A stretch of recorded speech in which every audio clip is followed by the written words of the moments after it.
All right, welcome back, everyone. Well, this is the one you've been waiting for, right? So, for me, there's nothing better than seeing and putting a spotlight, putting a flashlight into this market. And there's one individual who's had the passion right from the beginning. You met David Wield, you met Sarah Hanks. This is the other name that I keep always reminding people. You need to be reminded who was there right from the beginning, creating and not just being participating in the Jobs Act, but also seeing what the Jobs Act would need in order to continue flourishing. And I'm really excited to have Sherwood Neiss from Crowdfund Capital Advisors, who's going to give you both the glimpse of what happened, but more importantly, going forward. Sherwood, great to have you, and the floor is yours. Thank you, Oscar. It is great to be here. I am humbled, as always, by your comments. You're very generous in what you say. So I'm just going to do a deep data dive. I collect a bunch of data, and I think it's instead of just listening to me just rant, you might as well just see what the data has to say. I just thought it was interesting, though. The themes of today's conference, they revolve around the possibilities, inspiration, and dreams, which is funny because when we meaning Jason Best, Zach Cassidy Dorian, and I showed up in Washington, D.C. with the framework for investment crowdfunding, those are actually the same things that were driving us. So it's during my first congressional testimony in September 2011, I told members of the House Financial Services Committee, and that's where we introduced the original bill, that this legislation has the power to spur entrepreneurship, innovation, and jobs all across the United States, and in particular outside of Silicon Valley and New York City. Quite frankly, that is where our government was looking to create jobs and was interested in focusing attention and economic prosperity. On April 5th, 2012, Jason, Zach, and I were a select few individuals who were invited to the White House by President Obama for the bill signing ceremony for the work that we did lobbying Congress to enable the industry. Right after that, we were interviewed on Bloomberg Television, and they planted in our head the idea that the industry needed a data aggregator. So that's what we built. We were going to build an investment platform, but we decided that we wouldn't do that and build one of these data aggregators so that we could monitor all activity that was taking place in the industry. Since then, we've been collecting data on all the offerings on all online investment platforms, and we transmit that data on a daily basis to Bloomberg. So it's available on Bloomberg Terminal. We're now almost 6 years into the industry. But I really, truly believe we can check the box for successfully spurring entrepreneurship, innovation, and jobs. And today I'm going to share with you what the data is proving in relation to those three things and some predictions for 2022. So first, let's jump in with entrepreneurship. Since 2016, there have been 4,131 companies that have filed to raise money online. And I just want to highlight, I'm talking about regulation crowdfunding in particular. I'm not going to be talking about Reg A, Reg S, or Reg D. I'm really focused on what are we seeing in RegCF offerings. And in particular, I do that just so you know, because with a Reg D offering, you can be raising money, but you don't have to do it publicly. Actually, you can't. But RegCF, you have to do it all in a very transparent online fashion. And because it's all taking place online, we can collect the majority of the information about these offerings online. If it's a private offering, again, that's done through another exemption, we're not going to be able to see that. So we focus our data collection on RegCF and our data analysis for this on RegCF. The vast majority of these issuers, these companies, are startups and small businesses. These issuers have launched 4,683 offerings. So you can see that there's been multiple offerings by companies. Almost a third of the offerings have taken place in 2021, and we still have to finish out December. So we'll see that number increase. The average success rate, industry success rate, meaning issuers hit a minimum funding target, so they exceed that minimum funding target, is 64%. This rate began initially at 49% in 2016, and 2021 has reached a high of 70%. So 70% of the campaigns in 2021 have been successful. Now, Sarah, I'm sure will point this out, so I'll jump on it and beat her to it. I'll put the caveat out there that there's the companies that are raising money are artificially setting low expectations for the amount that they need to hit. So if you look at the data, the median funding target is low at about $25,000. Now, the average raise of all the companies right now is about $342,000. So if issuers were to be more realistic and say, you know what, I need much more than $25,000, because quite frankly, what are you going to be able to accomplish with $25,000? That would increase the minimum funding targets, and it's most likely that the success rates would decrease. That being said, even if there was a reduction in these success rates, I would tell you that it's hard to find such success rates in any other parts of the private capital markets when it comes to capital formation. So jumping on, we have this map of the United States. This is what I think is great about RegCF. We talked about democratizing access to capital, and you can see by looking at this map in front of you, we've been able to do that. There have been over 1,300 cities that have had successful offerings. That's across all 50 states, and 95% of them are taking place in urban areas. So that's great because you've got all these population centers and many businesses in these urban areas. I personally would like to see more attention take place and more opportunities in rural parts of the United States. Nonetheless, we are seeing these companies and these issuers raising money all across the United States. These businesses are the definition of entrepreneurs. They produce products and services that serve local, regional communities and our nation as a whole. And they generate more than $1.7 billion in revenue. And by the way, that's just looking at the most recent fiscal year revenue reported.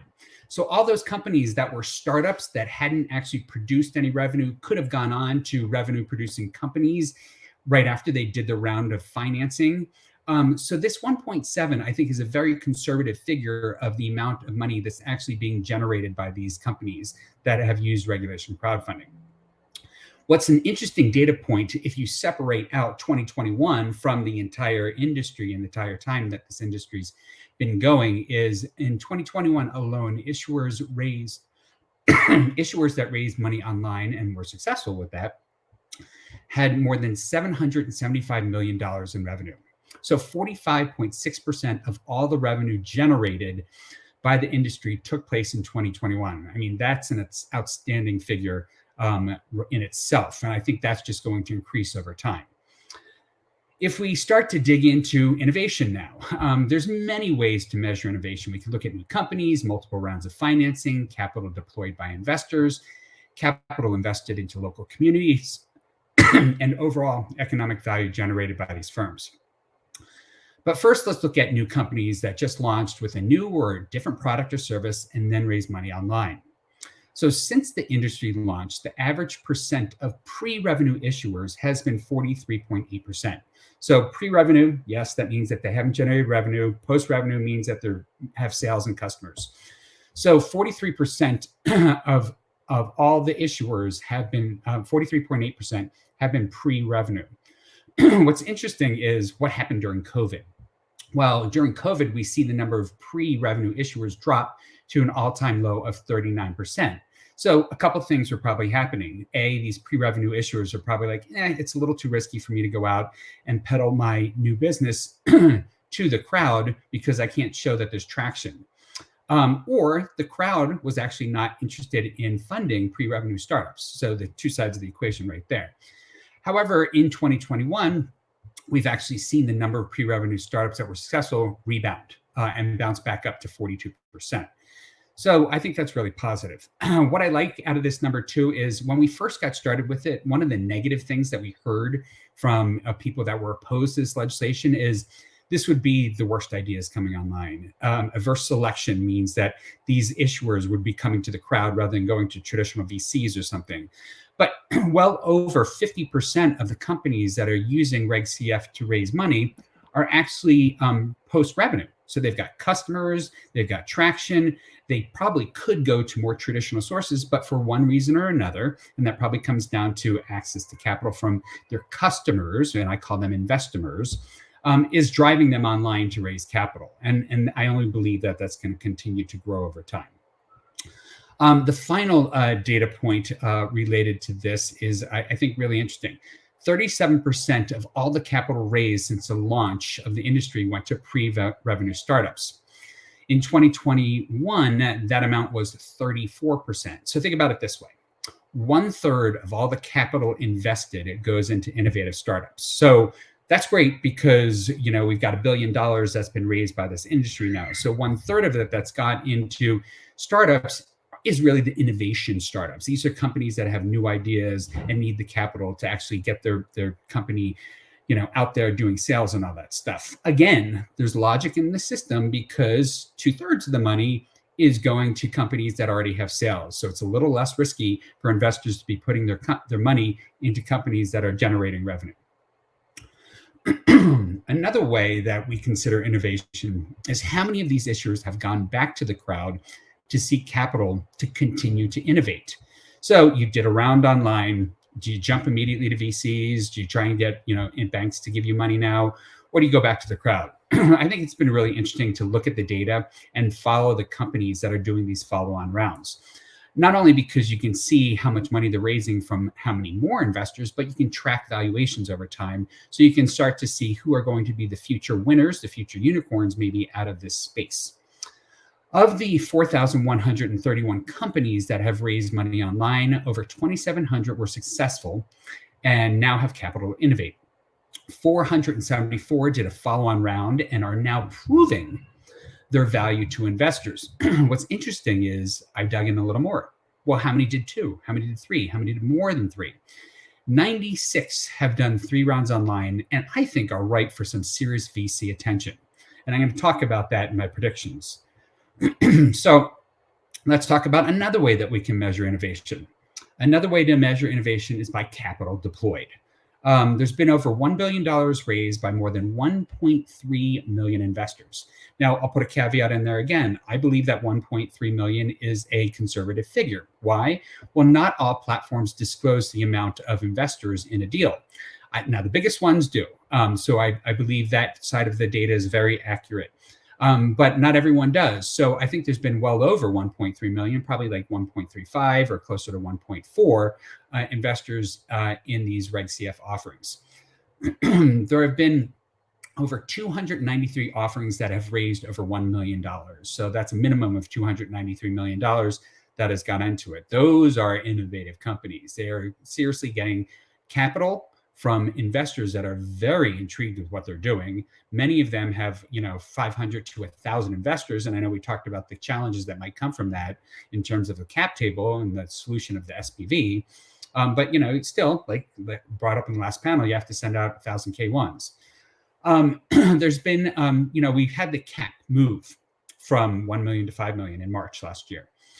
You would think that that's driving more companies into the marketplace. And the answer to that is yes, it is.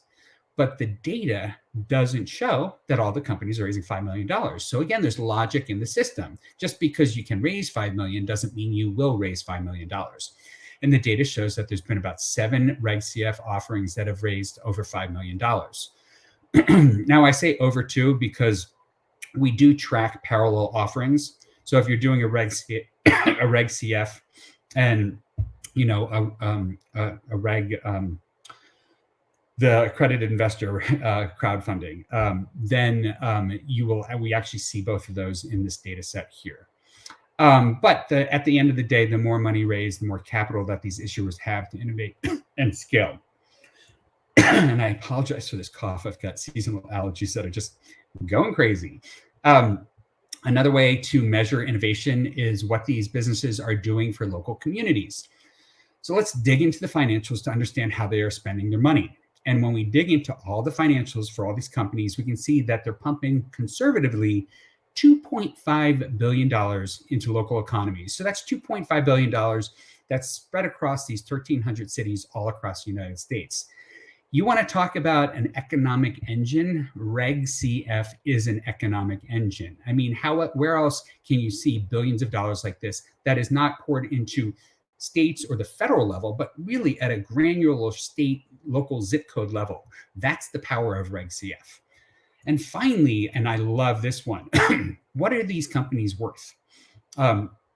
So let's add up their valuations, their most recent valuations for the companies that have raised money and been successful online.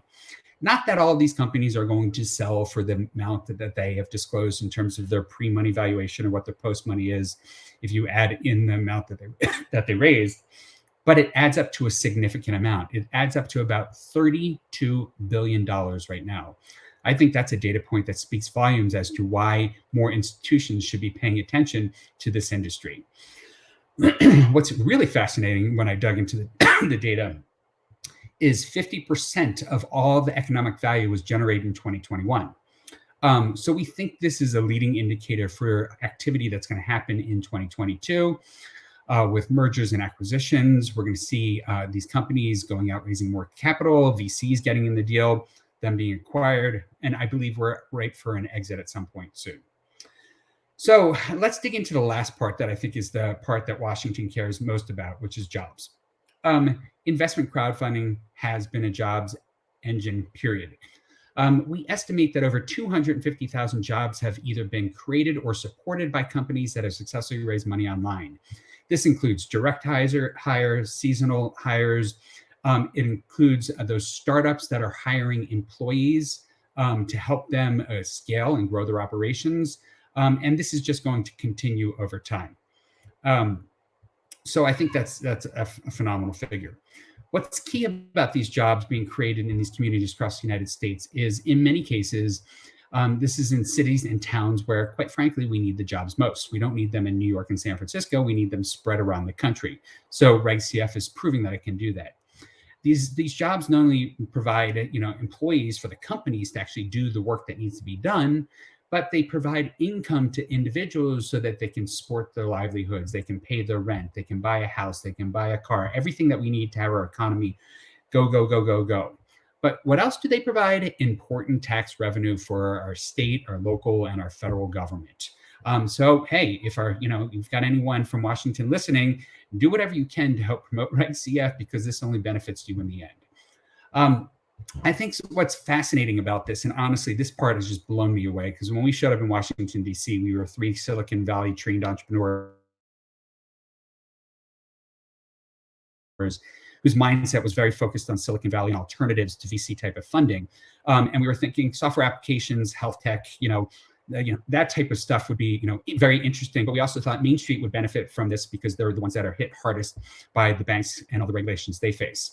When I look at the data of companies that are raising money online, their jobs are being created in 466 different industries.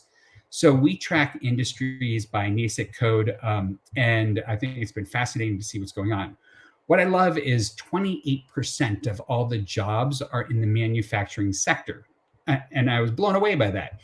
So what does this prove? It proves that we can still make things in America. That number is still going to continue to increase. And I think that's another reason why we should get behind RegCF.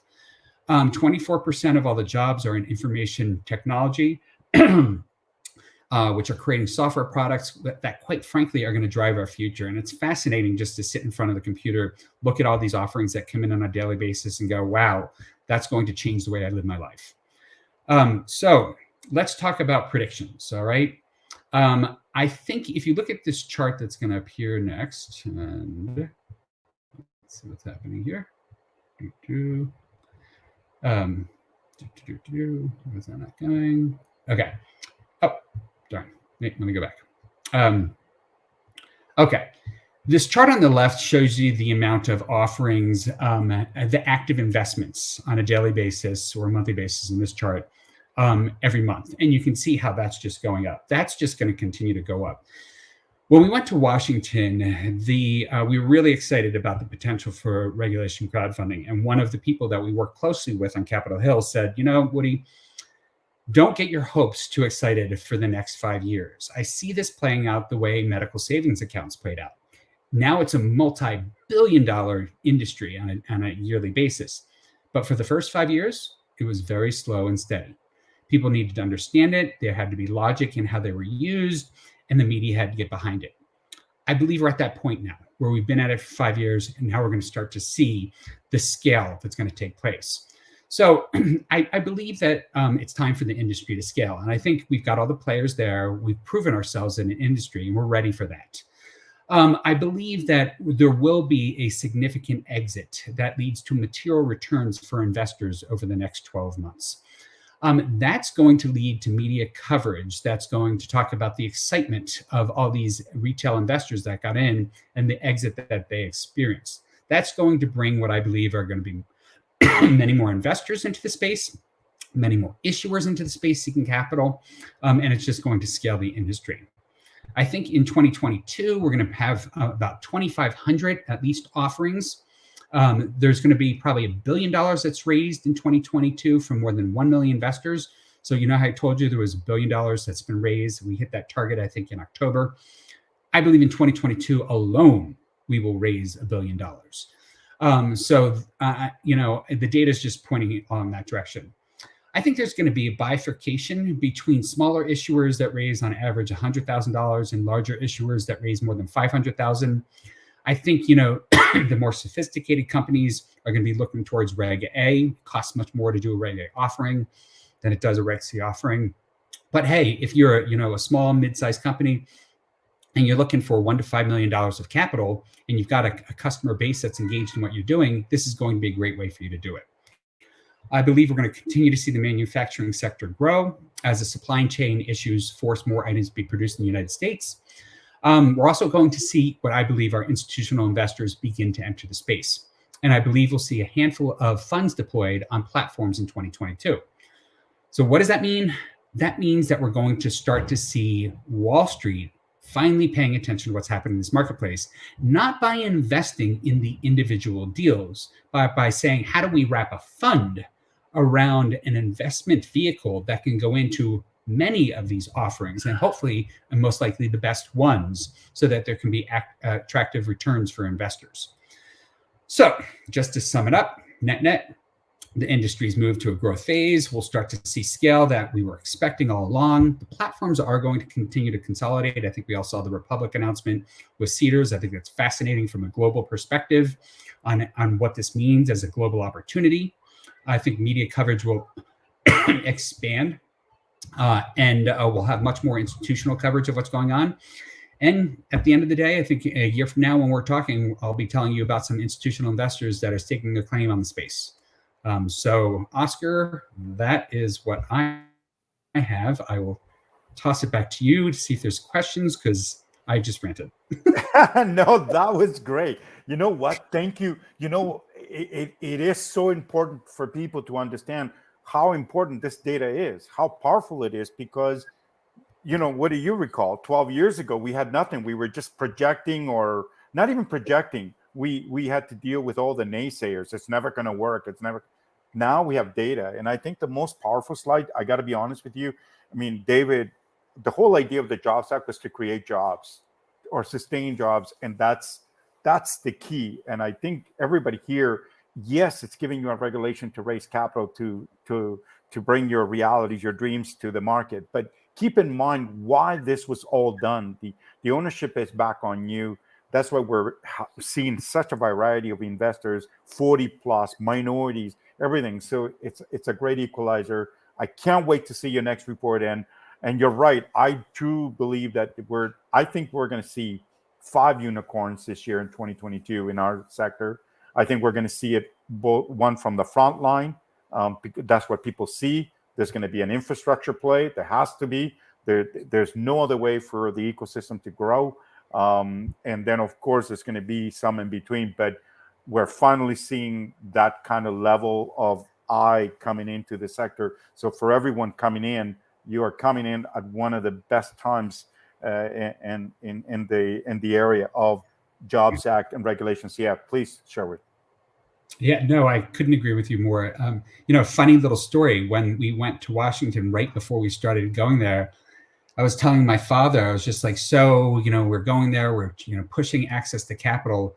And my father goes, they don't buy access to capital, push jobs. And I was like, oh, that's a good point. And so we started walking the halls and we're like, we're here to talk about jobs. And everybody listened. Yeah, of course. Everybody's district matters. You want to get voted, you got to create jobs. Right. I love this. All right. So everyone, we're going to end the session. I know we came over a little bit. I think it was important for you to, get this information so you can get pumped up. You saw the stats. I mean, I agree with him. We're going to hit $1 billion in 2022. We're going to see it. And just so you know, out of those 5 companies that hit 5 million RegCF, that was one of our clients. They did it in 3.5 weeks. I mean, so Wow.